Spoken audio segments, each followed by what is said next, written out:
Assalamualaikum warahmatullahi wabarakatuh.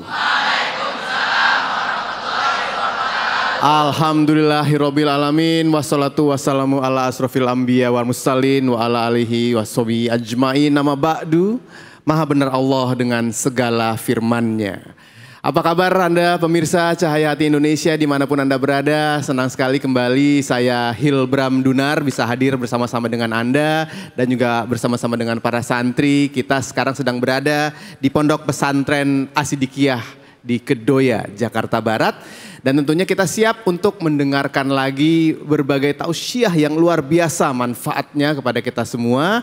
Dan juga tentunya nanti akan kita menambah lagi ilmu kita dalam mengaji, dalam ngaji yuk bersama Ustadz Munawir Ngacir. Tapi di kesempatan kali ini izinkan saya juga menyapa dan memperkenalkan ustadz-ustadz kita, guru-guru kita yang sudah hadir bersama-sama dengan saya. Assalamualaikum untuk Ustadz Taufikur Rahman, apa kabar Ustadz? Waalaikumsalam warahmatullahi wabarakatuh.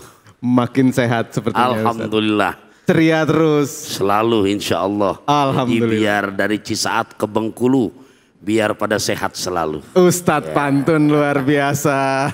Dan juga tentunya bersama Kiai Haji Muhammad Wahid Nuruddin. Assalamualaikum Kiai. Waalaikumsalam warahmatullahi wabarakatuh. Mudah-mudahan dalam kebaikan Allah terus Kiai. Sehat walafiat. Alhamdulillah. Dan juga Ustadz Mantazaka. Assalamualaikum Ustadz. Waalaikumsalam warahmatullahi wabarakatuh. Mas Hilbram, gimana kabarnya? Alhamdulillah kita semua dalam kondisi baik. Dan juga pemirsa dimanapun Anda berada mudah-mudahan dalam kondisi baik, bahagia, sehat selalu. Kalaupun ada yang kurang sehat segera disembuhkan dan diberikan banyak kebaikan. Di kesempatan kali ini sebelum nanti kita mendengarkan tausiah masing-masing dari guru-guru kita akan menyaksikan sebuah tayangan sesuatu yang sedang ramai diperbincangkan yang insya Allah nanti akan diberikan penjelasan oleh guru-guru kita seperti apa sih sikap kita untuk menghadapi hal seperti itu. Apa tayangannya? Kita lihat ini dia.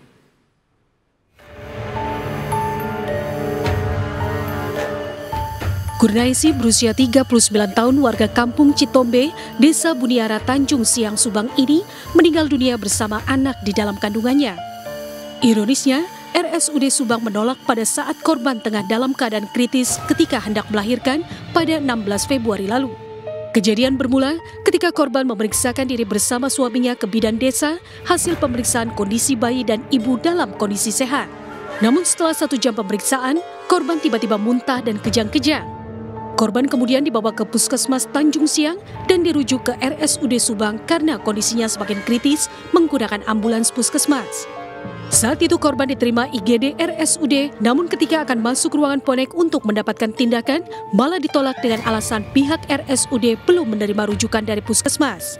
Karena tidak mendapatkan tindakan dan melihat kondisi korban yang semakin kritis, akhirnya korban dibawa ke rumah sakit di Bandung. Namun korban akhirnya meninggal dunia dalam perjalanan. Suami korban berharap agar kasus yang menimpa istrinya merupakan yang terakhir kalinya. Pasalnya, pelayanan di RSUD Subang memang dikenal buruk. Baik Ustadz, ini adalah sebuah kasus yang sedang ramai diperbincangkan yang membuat kita mengelus dada, membuat kita harus berpikir lagi bagaimana kita harus menyikapi hal seperti ini.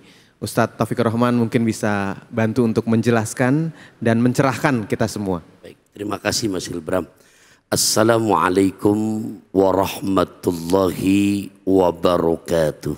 Waalaikumsalam warahmatullahi wabarakatuh. Kepada pemirsa Cahaya Hati Indonesia dimanapun Anda berada, wabil khusus kepada santriyin Ponpes Asidikiyah Kedoya Jakbar yang saya hormati, cintai, sayangi, rahimakumullah. Dan tak lupa kepada keluarga besar gurunda tercinta, Al-Maghfurlah, Romo Yai Kiai Haji Nur Iskandar SQ dan keluarga besar daripada beliau, dan juga mudah-mudahan Ki Mahrus sebagai penerusnya selalu sehat afiat. Guru kita tercinta Kiai Wahid, Kiai Mantazaka, baik sepat gabus lele, cepat bagus enggak bertele-tele. Oke? Oke. Semangat dong, oke? Itu ada tokek ketimpuk batu. Oke lah kalau begitu. Baik, pemirsa Cahaya Hati Indonesia, setelah kita menyaksikan kejadian yang sangat memprihatinkan, menyedihkan, dan haturkan makasih lewat iNews acara Cahaya Indonesia diangkat permasalahan ini, supaya betul-betul untuk rumah sakit yang lainnya yang berada di Indonesia jangan seperti yang di Subang. Jelas yang ngomong ya. Makasih kepada iNews. Yang kedua, secara syariat agama, makanya salah satu guru Hujjatul Islam Al-Imam Ghazali yang bernama Syekh Abdul Malik Al-Haramain Al-Juwaini dalam karya kitabnya mengajarkan perihal maqasidus syariah, tujuan-tujuan agama yang disebutkan ada al-hawafizul khamsah, ada 5 penjagaan. Ada berapa anak? 5. Buat kalian menjaga hifzul akli, menjaga akal, jangan sampai tergoda rusak dengan narkoba, pergaulan bebas. Hifzuddin, menjaga akidah.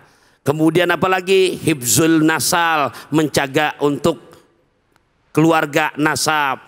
Hifzul mal, menjaga harta. Nah, diantaranya hifzul haya, menjaga kehidupan.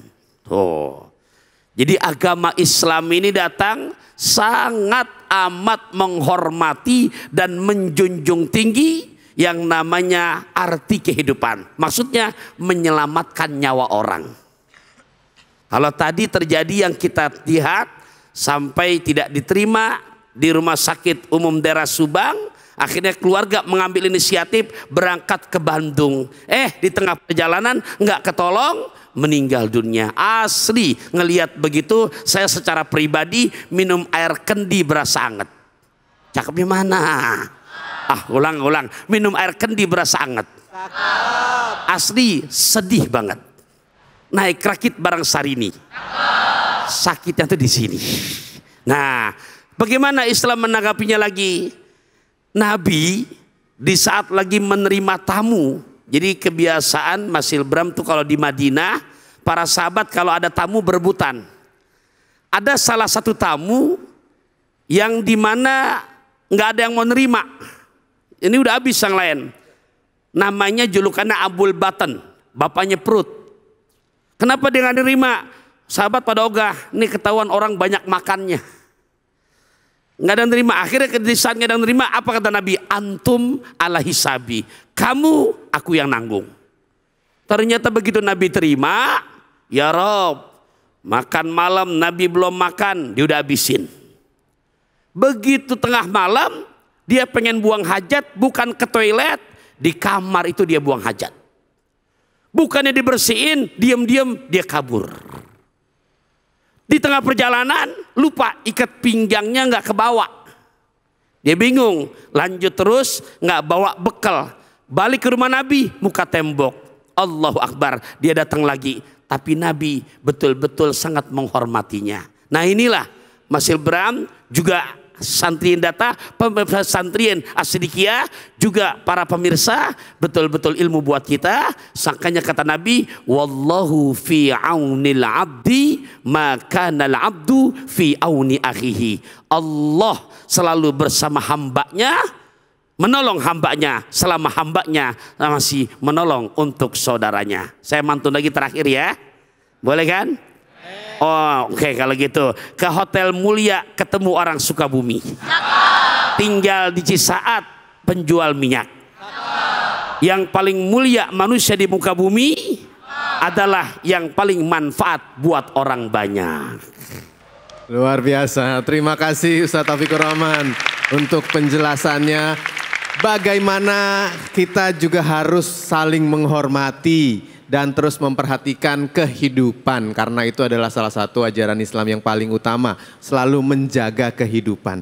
Selanjutnya Kiai Haji Wahid mungkin bisa memberikan pencerahan berikutnya kepada kita, apa yang harus kita sikapi dari kasus seperti tadi. Silakan Kiai. Terima kasih. Assalamualaikum warahmatullahi wabarakatuh. Bismillah walhamdulillah wal khairu wasyarru bimasyiatillah wala haula wala quwata illa billah. Allahumma rabbi shrah li sadri wa yassir li amri wahlul 'uqdatam min lisani yafqahu qawli amma ba'du.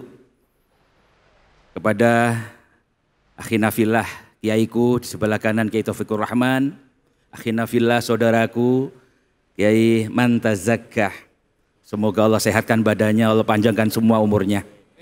Anak-anakku semua, santri pesantren As-Siddiqiyah, semoga diberikan ilmu yang berkah dan manfaat. Selalu berkhidmah untuk para kiai, berkhidmah untuk Rasulullah, dan berkhidmah untuk nusa dan bangsa. Melihat video ini, sungguh kita terpanggil rasa kemanusiaan kita. Kita adalah Indonesia, manusia Pancasila yang bergeri kemanusiaan. Maka Ainus ini adalah menjadi mujahid, menjadi pejuang terhadap kemanusiaan melalui acara ini. Saudaraku semua, apapun yang namanya kemanusiaan harus kita junjung tinggi. Kemanusiaan itu adalah di atas nilai-nilai agama apapun, di atas nilai-nilai norma apapun. Maka ketika kita melihat video ini adalah timbul pertanyaan bagi kita. Yang pertama, memang kita sebagai orang yang beragama bahwa kematian itu adalah takdir Allah. Itu pasti. Tapi lagi-lagi yang namanya melayani hambanya, melayani manusia yang dalam kondisi kritis. Tentunya nilai-nilai kemanusiaan harus kita junjung tinggi. Jangan pandang status ekonomi, jangan pandang status apapun. Tapi adalah nilai kemanusiaan. Dari video ini menjadi pembelajaran untuk kita semua. Sebagai anak bangsa, sebagai orang yang punya jabatan, sebagai orang yang mungkin barangkali punya rumah sakit. Maka ini pembelajaran jangan sampai terulang kembali. Dalam kasus anak bangsa adalah wafat itu memang takdir Allah. Tapi pelayanan itu adalah melayani kemanusiaan adalah nomor satu. Karena apa? Rasulullah sangat mengedepankan. Hilangnya dunia adalah lebih ringan daripada hilangnya nyawa manusia. Sehingga oleh karena itu menekankan Rasulullah bahwa nyawa manusia adalah sangat-sangat berat. Apalagi nyawa yang meninggal itu adalah saudara kita, seorang muslimah. Hanya mungkin karena faktor teknis, hanya karena faktor mungkin masalah pelayanan, tapi adalah karena keterlambatan disitulah menjadi fatal. Maka oleh karena itu kita sebagai manusia, sebagai negara yang berdasarkan Pancasila, mari kita kedepankan dengan kasus ini. Nilai kemanusiaan harus kita perjuangkan, harus kita tinggikan setinggi-tingginya. Sehingga oleh karena itu tanpa mengenal status. Yang berikutnya adalah Rasulullah menggariskan kepada kita, yassiru wala tu'assir. Dalam kita bekerja, dalam beraktivitas, punya prinsip. Kalau memang bisa dipermudah, kenapa dipersulit? Mungkin selama ini ada orang yang berprinsip, kalau memang bisa dipersulit, kenapa dipermudah? Ma'asyiral muslimin, ini Ainus menjadi pejuang bagi saya bersama-sama bahwa insya Allah ke depan bersama Ainus Indonesia akan jaya dengan mengedepankan yang namanya kemanusiaan ini adalah pembelajaran yang luar biasa. Mudah-mudahan ini adalah pembelajaran akan tarbiyah maddaz zaman. Ini adalah awal dari pembelajaran kita sepanjang masa Indonesia. Jangan sampai terulang kembali. Mudah-mudahan ini membawa manfaat dan berkah. Terima kasih Kiai Haji Muhammad Wahid Nuruddin untuk penjelasannya. Memang setiap kasus yang kita alami itu bisa menjadi pembelajaran. Walaupun biayanya sangat mahal ya. Tapi kita berharap tidak terulang lagi dan tadi Kiai juga mengatakan jangan lupa untuk meninggikan kemanusiaan di atas apapun. Itu yang harus utama kita pikirkan. Selanjutnya Ustadz Mantazaki. Mohon pencerahannya apa yang harus kita lakukan dari kasus yang sedang viral ini. Silakan Guru. Baik, terima kasih Mas Ibram. Kiai Taufikur Rahman, Ustadz Pantun, dan juga Kiai Muhammad, rahimakumullah, serta adik-adik sekalian, para santri Pondok Pesantren As-Siddiqiyah, yang mudah-mudahan Allah Subhanahu wa taala ringankan jalan ananda, adinda semua dalam menuntut ilmu. Allah mudahkan segala sesuatunya, Allah berikan taufik serta hidayahnya dalam rangka menuntut ilmu sebaik-baiknya untuk nanti pulang kembali ke masyarakat menjadi penerus daripada para kiai dan guru-guru kita. Amin, Allahumma amin. Tentunya hadirin para pemirsa dan juga para kiai, yang pertama yang terlintas dalam pikiran kita adalah mengucapkan inna lillahi wa inna ilaihi raji'un. Mengucap istirja bagi saya pribadi bisa kita maknai untuk dua hal. Yang pertama, betul yang Kiai sebutkan tadi bahwa ajal seseorang telah ditentukan oleh Allah Subhanahu wa taala dan kita mengembalikan itu kepada Allah.